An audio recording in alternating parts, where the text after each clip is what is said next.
Достар сәлем, каналға қош келдіңіздер. Бүгін сабақ біз to be етістігінің формаларын өтеміз, яғни осы шақта және өткен шақта қалай өзгеретінін түсіндіремін. To be етістігін алдыңғы сабақта түсіндіріп өттім, алдыңғы видеоларды қарасаңыздар болады. Яғни to be дегеніміз болу деген сөз. Болу етістігі сөйлемде сөздерді бір-бірімен жалғастыруға көмектесіп тұрады. To be етістігі осы шақта am, is, are болып қолданады. Бірінші жақ жекеше түр, яғни мен деген кезде am'ді қолданасыздар. Ал is'ді үшінші жақ жекеше түрде. He, she, it, all, яғни ол ұлға қызға айтқан кезде ол кезде is'ді қолданамыз. Ал are деп бірінші, екінші, үшінші жақта барлық жақтар жекеше немесе көпше түрінде қолдана береміз. Біз сен, сендер немесе олар деген кезде қолданамыз. Мысалы, I am a Mexican. Мен мексикандықпын. Мексикандықпын деген кезде қазақ тілінде жай пынды қоса береміз ғой соларда. Ал ағылшын тілінде мен мен мексикандықтың арасында am деген to be глаголы бар. Оны қоспаса сөйлем құралмайды. Ол сөйлемді толықтыру үшін қосылады міне. I am a Mexican. Мен мексикандықпын. Am деген болу, мен осындай болып табыламын дегенді дәлелдеу үшін қосылатын осы шақтың формасы. Екінші, is дегенге мысалы, Anna is a teacher. Анна мұғалім. Яғни ол мұғалім деген кезде, онда оның мұғалім екенін білдіріп тұру үшін is деген жалғауды, to be деген жалғауды қосамыз. Келесі, we are from the United Kingdom. Біз Ұлыбритания корольдігіненбіз, яғни біз біріккен королевстводанбыз. Королевство ағылшын тілінде we are from the United Kingdom, яғни бұл жерде we дегеніміз біз деген сөз, иә. Ал бізден кейін міндетті түрде are'ды қолданамыз осы шақта. Екінші мысал, you are part of our family now. You деген сен. Сен енді біздің жанұямыздың бір мүшесісің дейді. You сен немесе сендер деген кезде are'ды қолданамыз. Және they деген олар деген сөз. They are in the cafe now.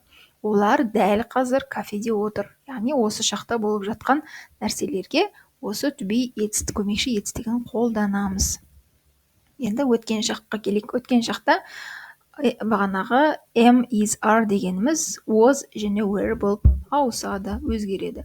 Was дегеніміз өткен шақта болды деген сөз, were деген олар болды, көпше түрге қолданамыз. Was жекеше түр болса, were көпше түрге қолданамыз. Was-ды бірінші және үшінші жақтағы жекеше түр, were бірінші, екінші, үшінші жақтағы көпше түрге қолданамыз.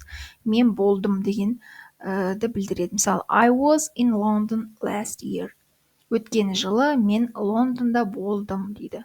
I was дегеніміз мен болдым. In London қайда? Лондонда. Қашан? Өткен жылы. Яғни бұл өткен шақта қолданылатын көмекші to be етістігі. Мен өткен жылы Лондонда болдым дегенде сөзді бір-біріне біріктіру үшін қолданылады. He was a great friend. Ол өте керемет дос болатын. Өткен шақты айтып тұр, иә? Қазір олар дос емес, өткен шақ бұрынғы кезде болғанын айтып тұр. He дегеніміз ол үшінші жақ. Келесі, бірінші, екінші, үшінші жақта көпше түрде were'ді қолданамыз. Олар болды. We were together until Sunday. Біз, we деген біз деген сөз, were болдық. Біз бірге болдық. Қашанға дейін? Жексенбіге дейін дейді. Яғни өткен шақты айтып тұр, және were өткен шақ көпше түрде біз болдық деген кезде қолданылады. Екінші, you were at that beach last night. Сендер өткен түнде сол жағажай, пляж, жағажайда болдыңдар дейді. Were деген сендер дегенге де қолданылады. Келесі, they were. Мына жерде they болу керек, there деп шатасып кеткен. They were two beds in our room.